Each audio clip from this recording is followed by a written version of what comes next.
Hey guys, welcome back to our channel. This is part 2 of serial killer Jeffrey Mailhot. So we got some cool stuff in store for you on this one. We're actually going out to the crime scene, which was Jeffrey's apartment. We're going to interview all of the girls, give them all their own little spirit box session. Hopefully they'll come through and something to say to us. Yeah. We have some great interviews set up as well. We're going to talk with the lead detective and also the CSI guy, which is pretty cool. Sue's friend, Jeffrey. Yep. Jeffrey Greg. DeMammo. Greg. I've been calling everybody Jeffrey since we started this case. I know you have. No, Greg, he's an awesome historian from Woonsocket. Yeah. So his interview is going to be great, guys. Yeah, we're going to go visit the memorial for the girls. So, you ready? Let's do this. So, hey Greg, thank you for meeting with us. Absolutely. Thank you for having me. We had a little bit of a glitch on the last one, so this is perfect. We can see on the screen, so that's great. Awesome. So, the place where Jeffrey lived, there's a kind of like a really dark history in that area. Do you want to talk about that? Yeah, sure. So Cato Hill District was a village in Woonsocket. It was one of the original villages in the area. The first churches were built there. The first cemeteries were built there. Some of the oldest houses are still resides there. Where Jeff lives, right across the street was the First Baptist Hill Cemetery of the city of Woonsocket. In the 1890s, that cemetery became vandalized, neglected, and eventually built over. It was developed over with industrial buildings.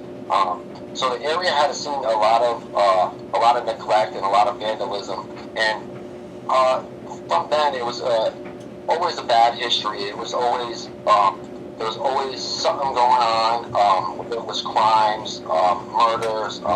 Jeff's case is not the only situation that happened in that area. There's multiple situations that happened in that area.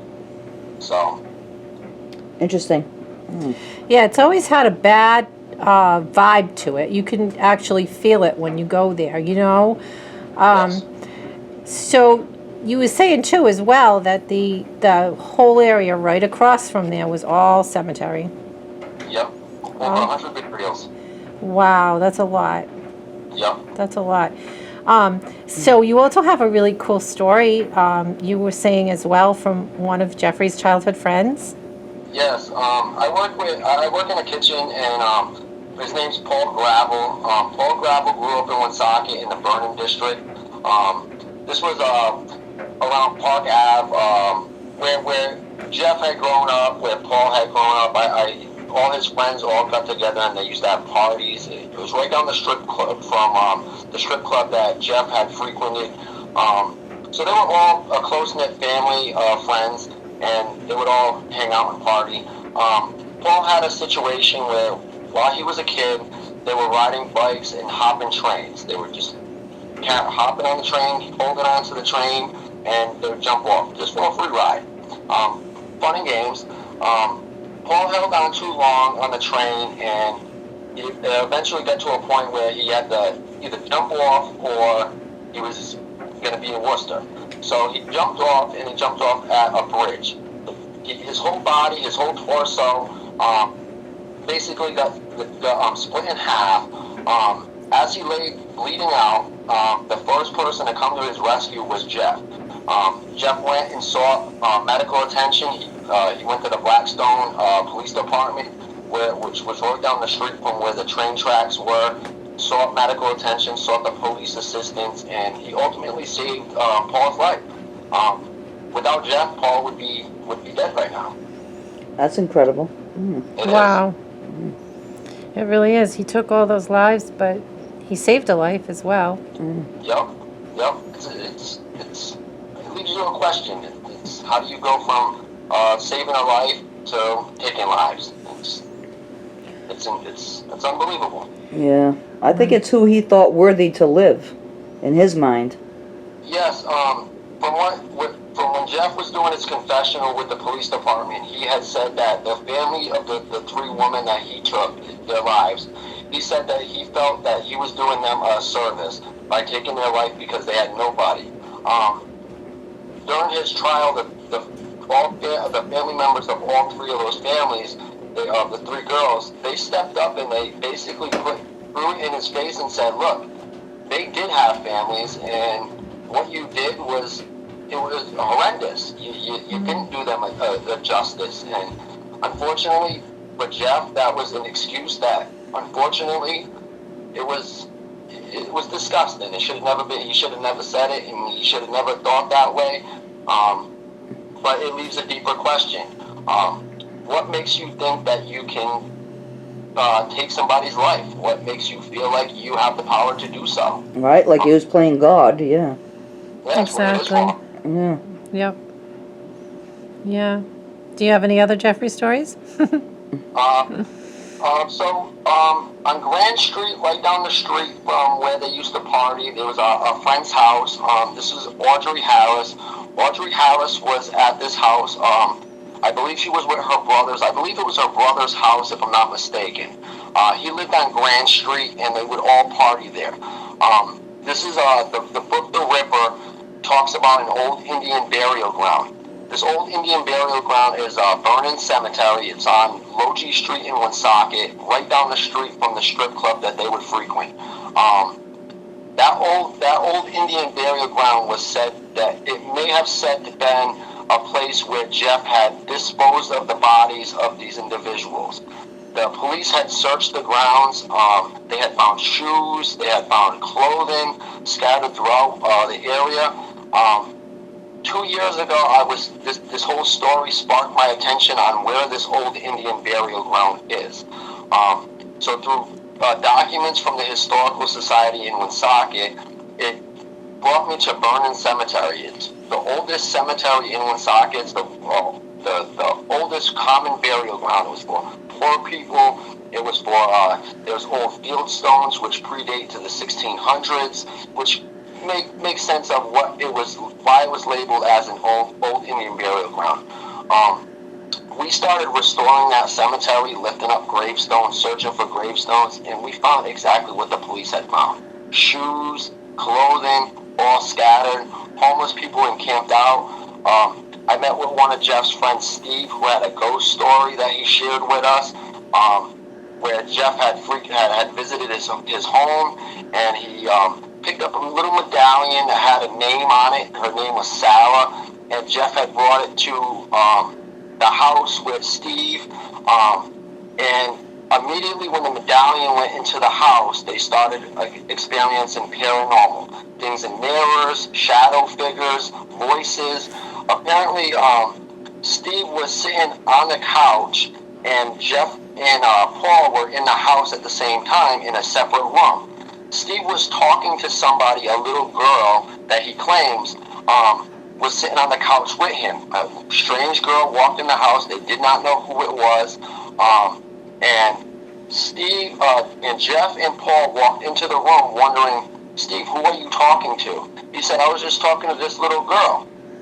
There was no little girl. After that, Steve took the medallion and threw it back in the cemetery and said, forget that. Not for me. Wow. We're actually looking for that medallion right now in our restorations at the cemetery to try to see if that medallion is still existent. There was other things that Steve had pointed out in the cemetery that they would party at, and sure enough, we found an iron Roth fence that Steve had talked about seeing when he was a kid. We found that exactly where Steve had pointed out. So it's just a matter of time before we find that little medallion. So that's another story. That's another crazy story that's connected to Jeff and all his friends and whatnot in that area. So. Wow, thank you. That's amazing. Wow, that is really cool. So what you do is absolutely amazing. You clean out these cemeteries. It's so it just means so much, and I would love to do like a whole episode with you on that. Absolutely. Yeah, because it's just, it's so important. I go out to these old cemeteries and I always get EVP because I just feel like no one ever goes, and oh my God, it's a person. So for you to go in and do that for them, that's a gift. Yeah. It really is. I appreciate that so much. It's amazing. Well, thank you so much for your time, and we'll definitely be in touch to do that episode. Thank you, Greg. Thank Thanks, you. Craig. Okay, take care. You You too. too. Bye-bye.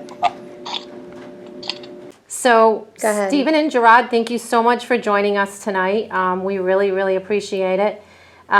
So, Stephen, you worked on the Jeffrey Mailhot case, and Gerard was CSI, correct? Yes. Now, I'm calling you Jeffrey, right? So, Stephen, you and your partner, this is pretty amazing. I read the interview. You guys were actually the ones that got Jeffrey to confess. Yes. Now, how long did that take?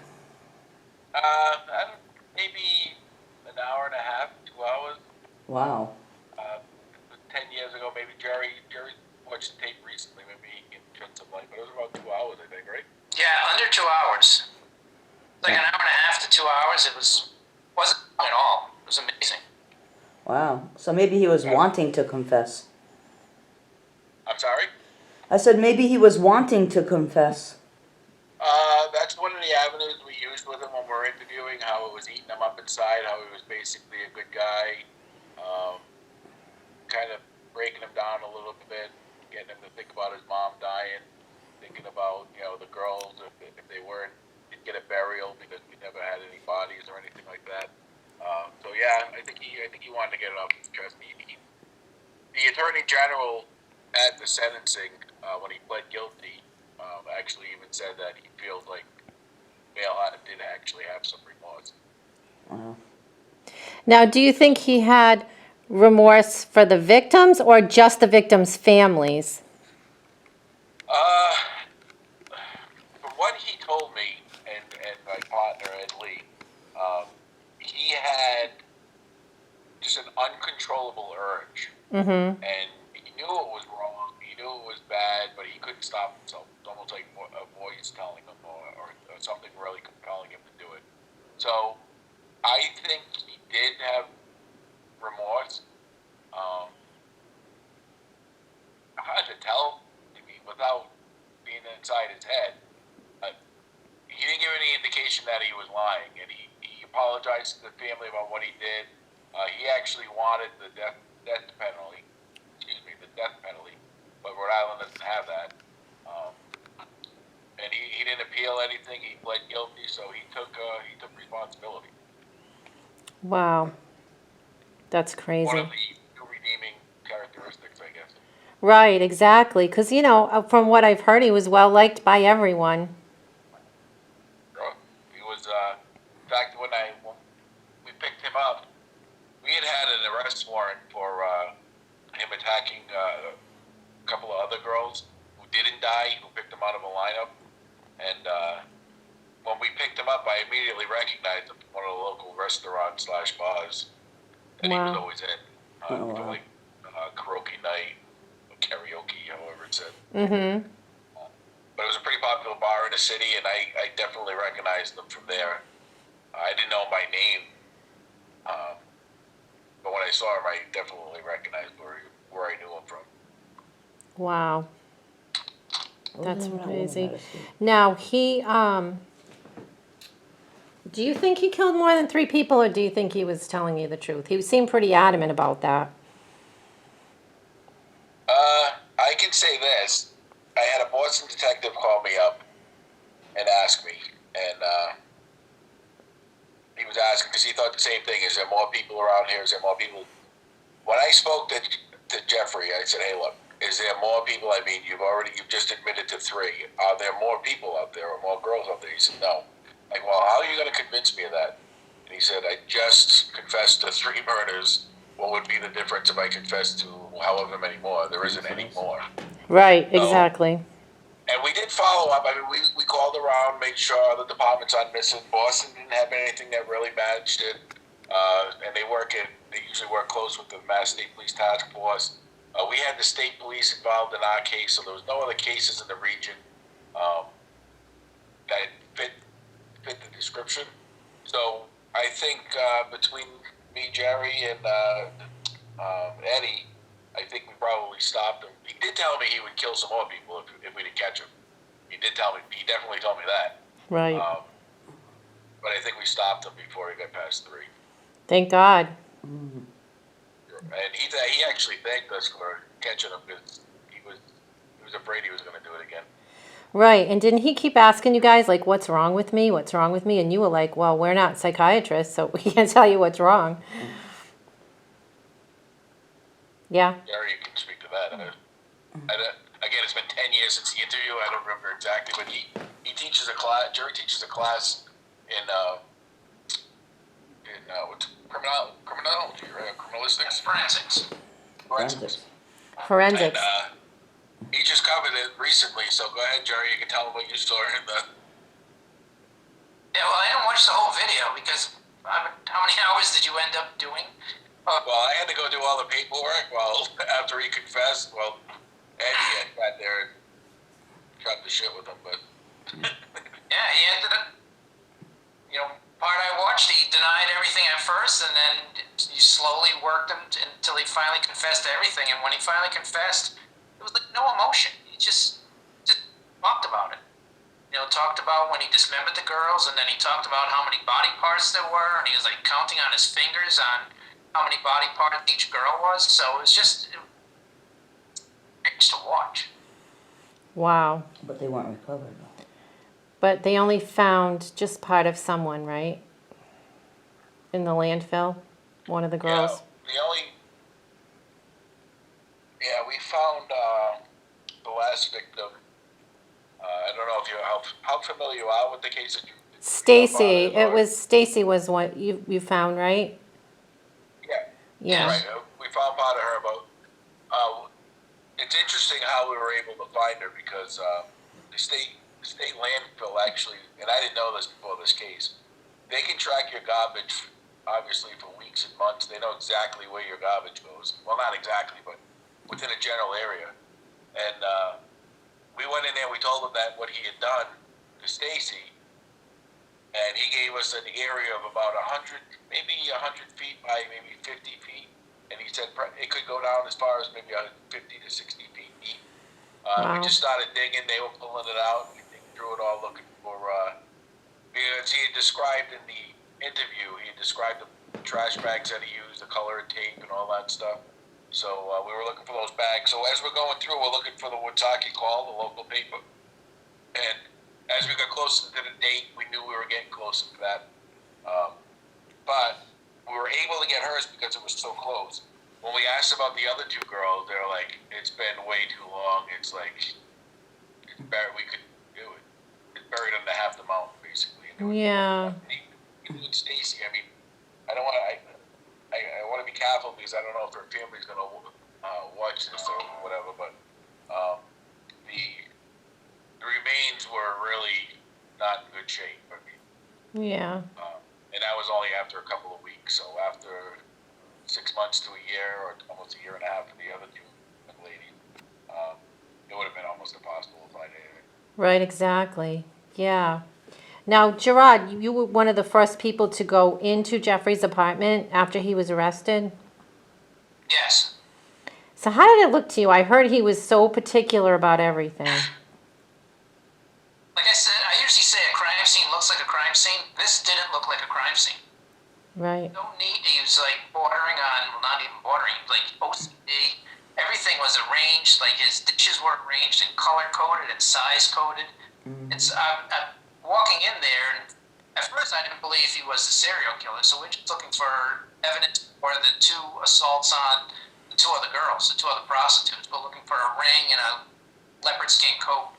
And I said, we're not going to find it. We're not going to find dust in here.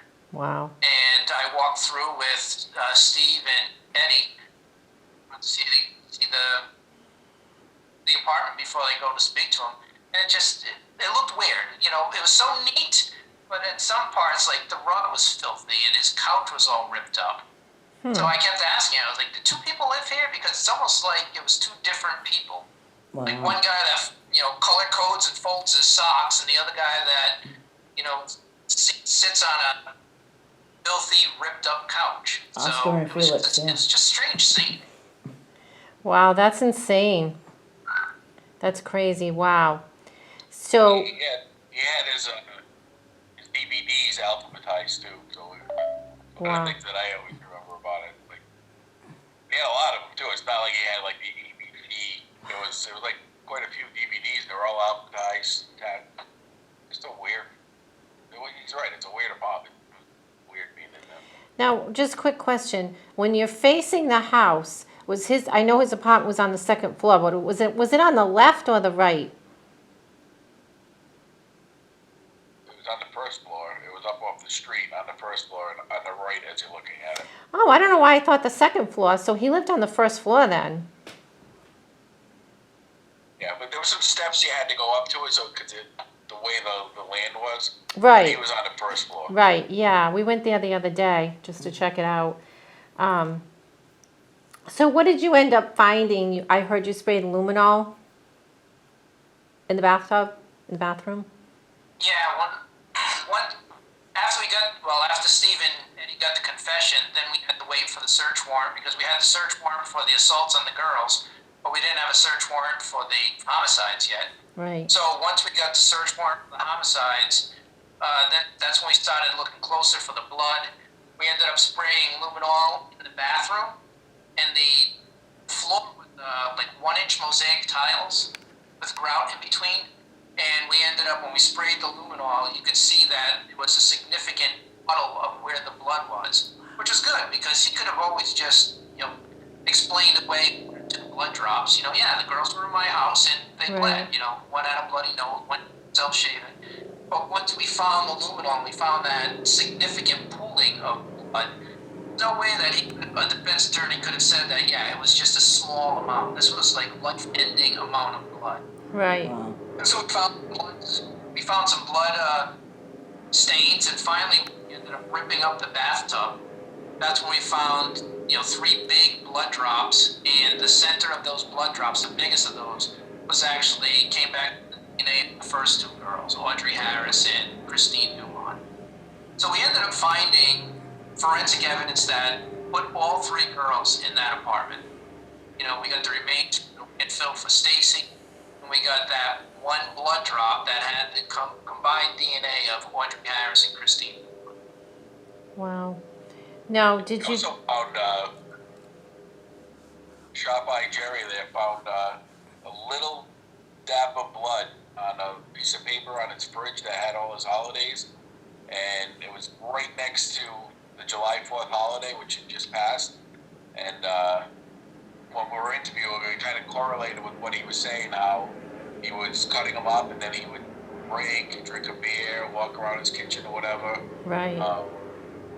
It was a great job by everyone. I think Durant, but I call him Jerry. Jerry. He's nothing special to me. Now, it was a unique case. It was a job well done by not just us, but a lot of people. Mm-hmm. Now, you dug up the sewer, but you didn't really find anything in the sewer, though, right? We ended up finding some gray matter, but we weren't sure what it was. And matter of fact, it never even got tested because once he confessed, we had so much genetic material that was going to get tested that once he confessed to all 3 and he took his plea bargain, there's no reason to waste resources to test something that, just to prove what we already know. Right, exactly. So we had some genetic, something that the worms were eating, so we're not sure if it was, remains, of, body parts that just got flushed down the toilet, or if it was some other protein product. Right. That's what we were. He was fancying himself a weightlifter and a wrestler, and we theorized that he was taking a lot of this protein stuff, and that's what was attracting those worms. Right. Exactly. Yeah, we're right near the hospital, and the choppers keep going by to land on the roof of the hospital. So that's what you're hearing. You're hearing choppers. Choppers go by. Chopper, Jerry. They're really loud. We used to have a time back in Nam. Right?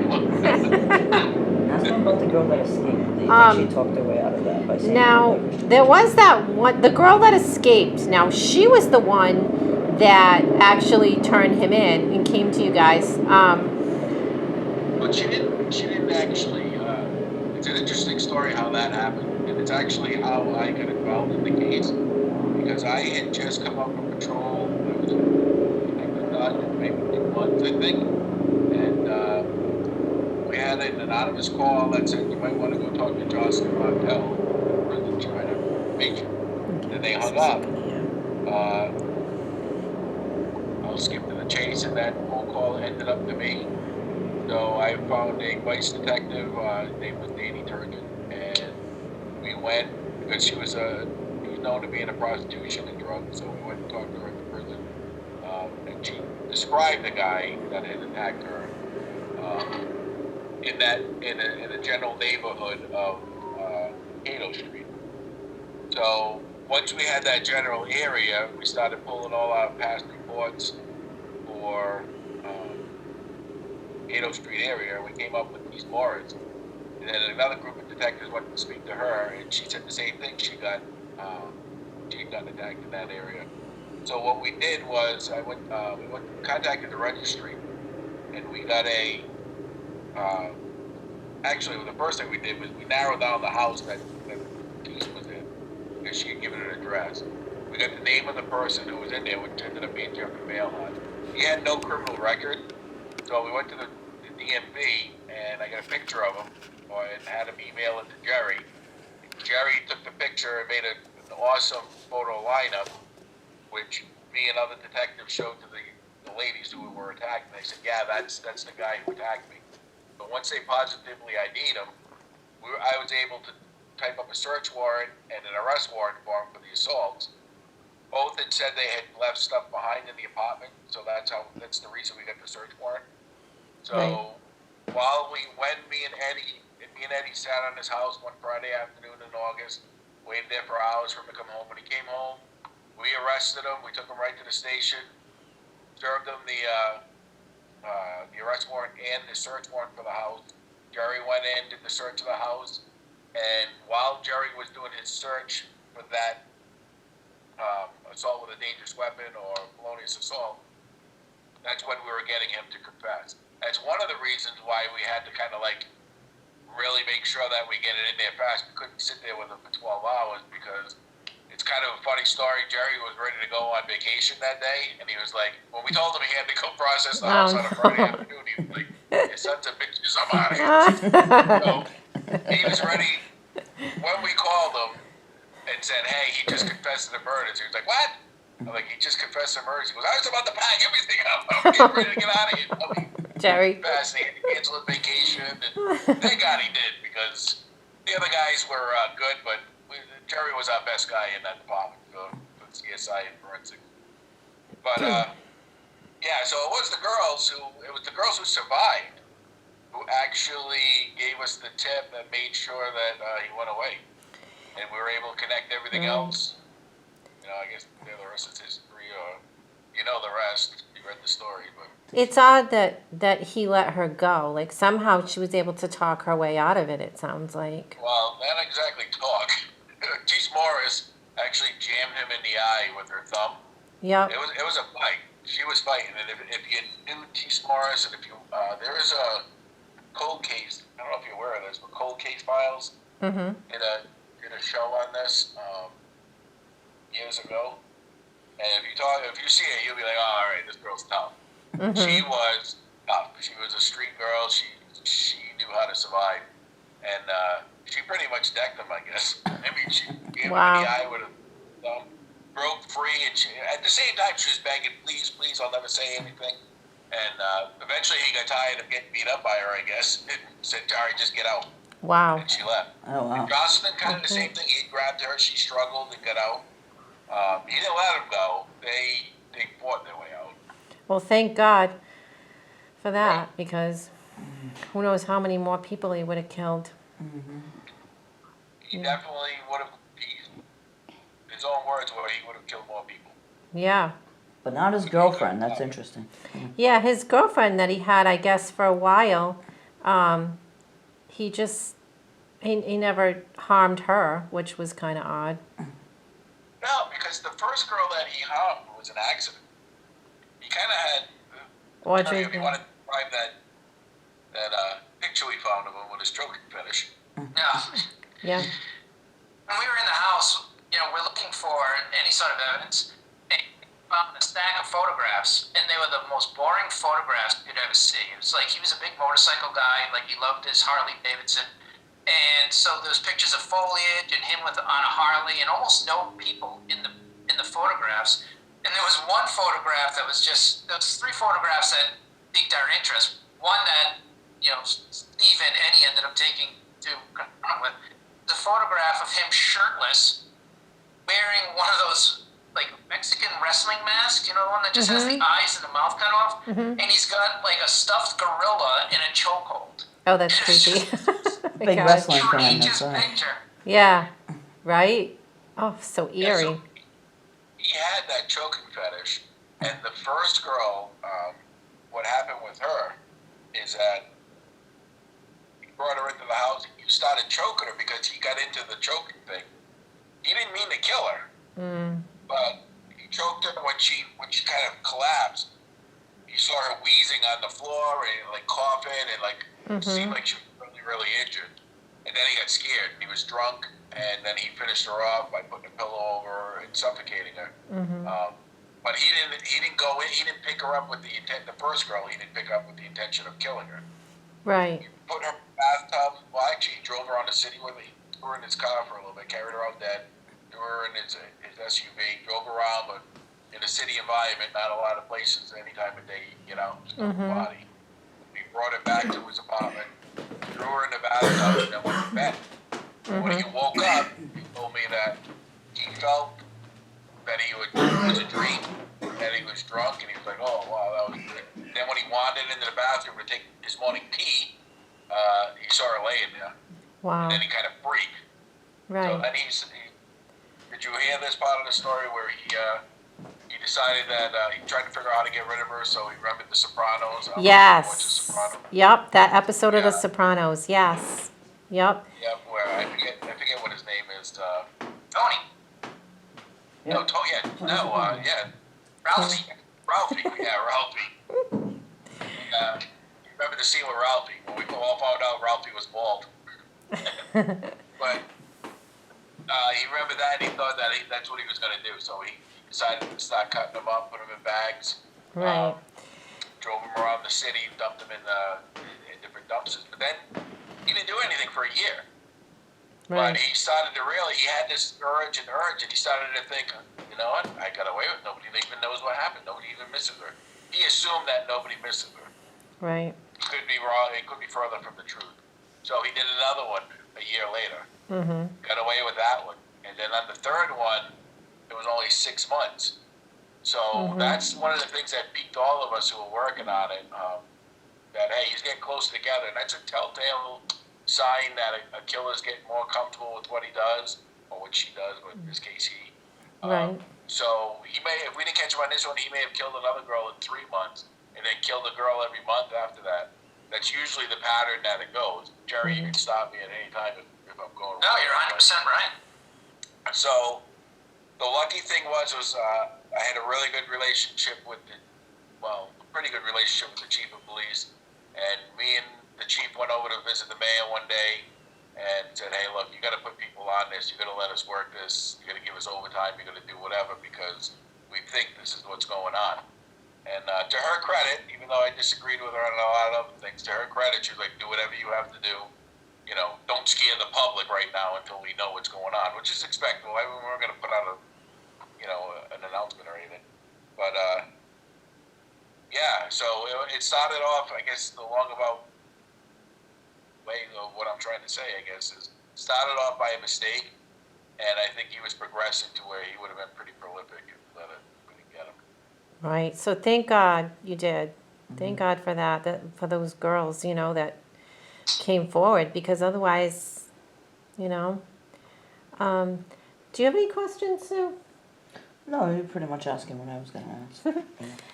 All right. So was there anything else that you guys could think of maybe that I didn't cover? The horrible time at the dump, Jerry. I never had to go to the dump. Oh, lucky you. Yeah, because I spent all my time in his apartment, because we just kept that scene open. We ended up taking the entire bathroom, So You know, like the cool kids that when you watch like a cop show or a cop movie. Me and my partner were the cool kids, and Jerry was that nerd who's into the thing. I'm just kidding. I'm just playing, man. I'll tell you what, I give Jerry so much credit because one of the things that your viewers or whoever you're going to review this with should know is that a confession is by no means the end all. When people confess to things they haven't done all the time, you can't even, it's very hard to get a conviction on just a confession alone because usually they recant, they don't have to testify against themselves. So the fact that just because we got the confession, we still needed all those facts and all that technical stuff to support the confession. Right. So that's why when people talk to us, I'm always like, well, I gotta get Jerry in here because Jerry, like, he's just as important. It's Oh, two right, sides of the exactly. same coin, you know what I mean? And we just had different jobs, but it was extremely, extremely important that he did his job well, and he did. So, Right. I like to say it's a job well done by all of us. We had a couple of our detectives who like to think they were the lone wolves, but it was a good job by a team of us. Oh, that's great. I appreciate. Well, we appreciate. This means so much to us. I can't thank you enough for your interview. So what exactly?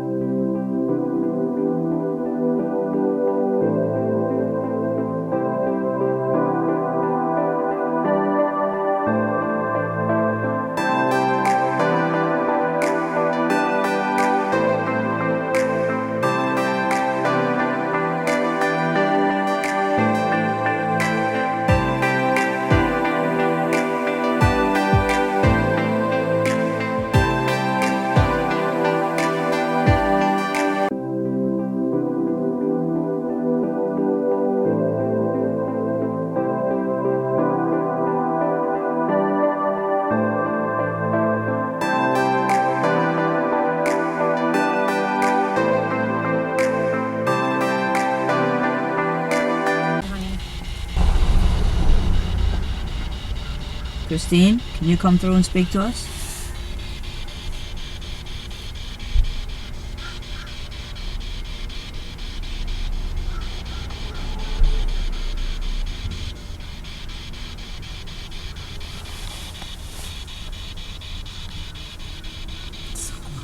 Yeah, very quiet. I'm sure they would pipe right in. Very quiet. All right, Christine, going to give you a couple more minutes.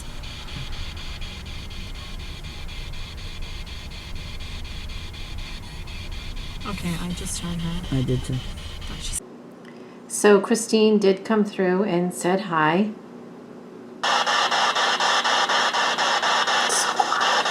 Very quiet. I'm sure they would pipe right in.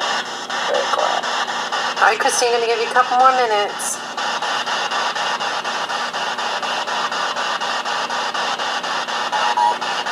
Okay, I just heard her. I did too.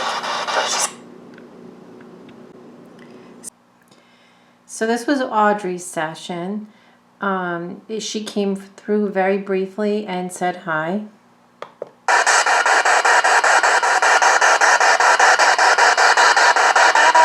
Hi. It's right here.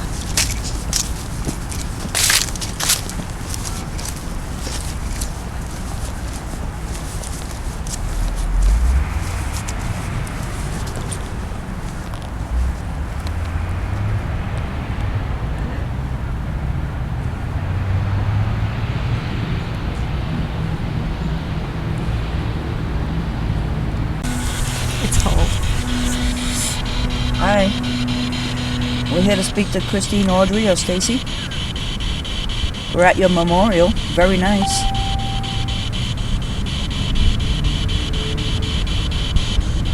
Very cold, girls. Today. Would you like to come through and speak to us here? We know you didn't like the other place, so that's why we came over here. Are you upset the tree was removed? My hands are shaking. Oh. Will one of you ladies come through and speak to us? Do you like your spot they picked for you guys? I heard somebody. So again, we heard from Audrey and Christine at a peep from Stacy, but we went to the memorial and I asked the girls if they liked their spot, and one of them said yeah. Do you like your spot? Quick Tree has?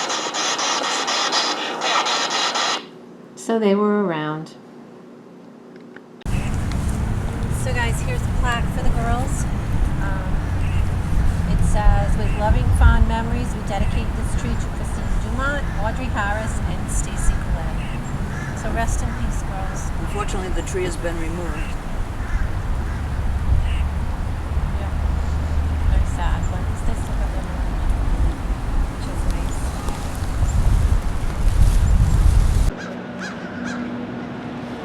nice. Look, Deb, all these crows are following me. They keep following. Wow, they've been like all the...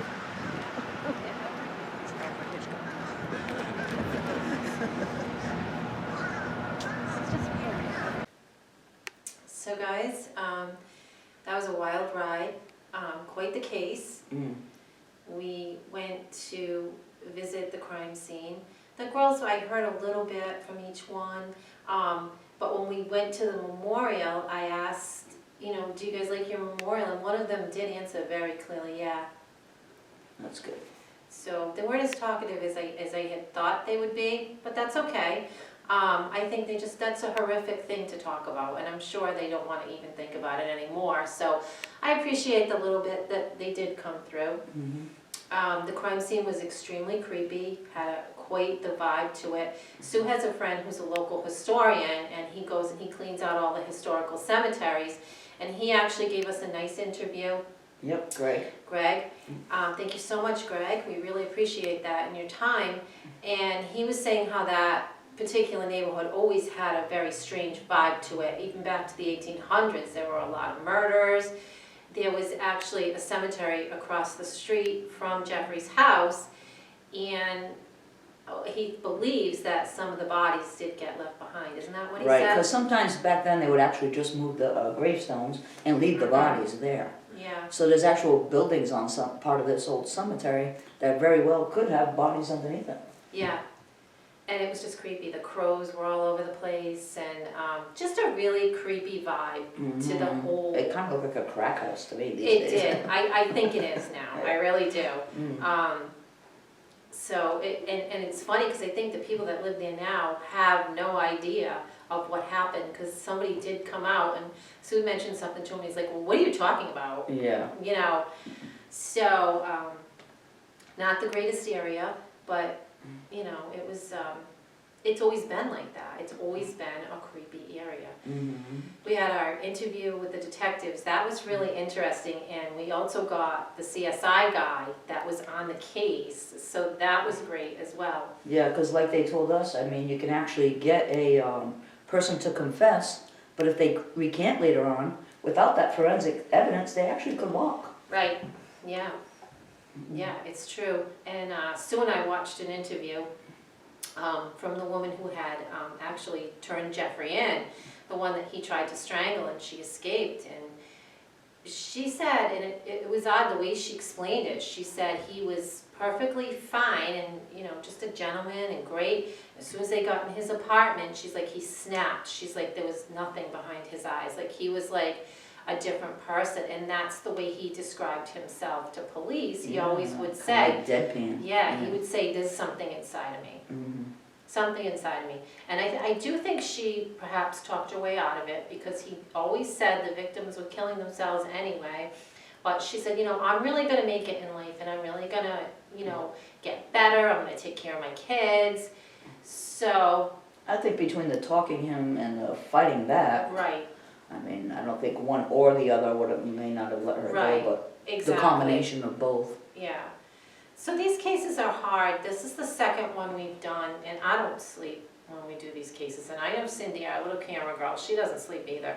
And I have a lot of nightmares the whole time, and then once I finish the case, it's like it stops and I can sleep again. It's almost like the girls are hovering around us the entire time, just waiting for us to finish these videos. And I think they do appreciate it that we try to give them a voice, because when we first filmed part one, as soon as we started to talk about the shadow figure that we had seen, you got goosebumps, and Cindy felt a heat on her shoulder.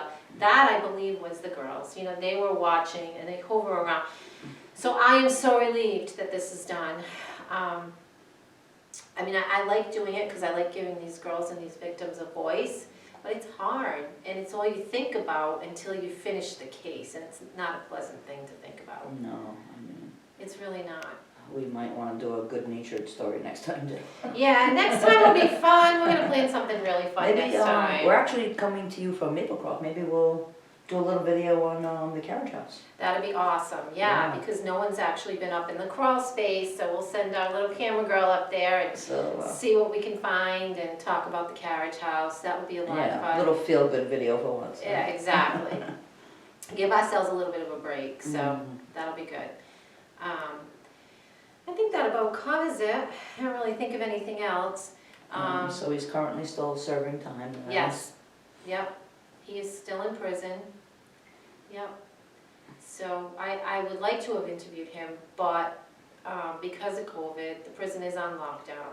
So I'm trying to write him a letter, and if he does write back, then we might have a part 3. We'll read you his letter and Oh, that would be great if we Kinda could type get out that, Jeff's perspective on what he thinks, and you know, maybe he get a was couple going more through. interviews. And also one of the things that Greg mentioned, do you want to tell the train story about he knew one of Jeffrey's childhood friends? Oh yeah, see, he wasn't always a bad guy. One of his childhood friends tells Greg the story about one day they were jumping the trains and going for little rides, and on this one particular day the train had gotten pretty far away from Woonsocket. So the kid decides to jump off the train. Well, where he jumped, he actually ends up hitting this corner of a little bridge, and he tore himself open. And I guess Jeff comes upon him and runs off and gets rescued. And without that, the kid actually would have probably Yeah. bled out and died. So he did save the life of a child. So he saved Yeah. one life. Took a And, bunch of and others, rose up but to take 3 lives. Yeah. yes, Maybe it was who was worthy and who wasn't worthy to live in his mind. right? Who knows? Mm. You know, I don't know. I'm just happy it's done. Yeah. We'd like to thank you guys so much for watching. We really appreciate it. We love you guys. Make sure to share the love and make sure to subscribe. So sometimes we may go live and you don't want to miss that. And like and share if you can. So thanks for watching, guys. Till next time. Thank you guys. Bye. Bye.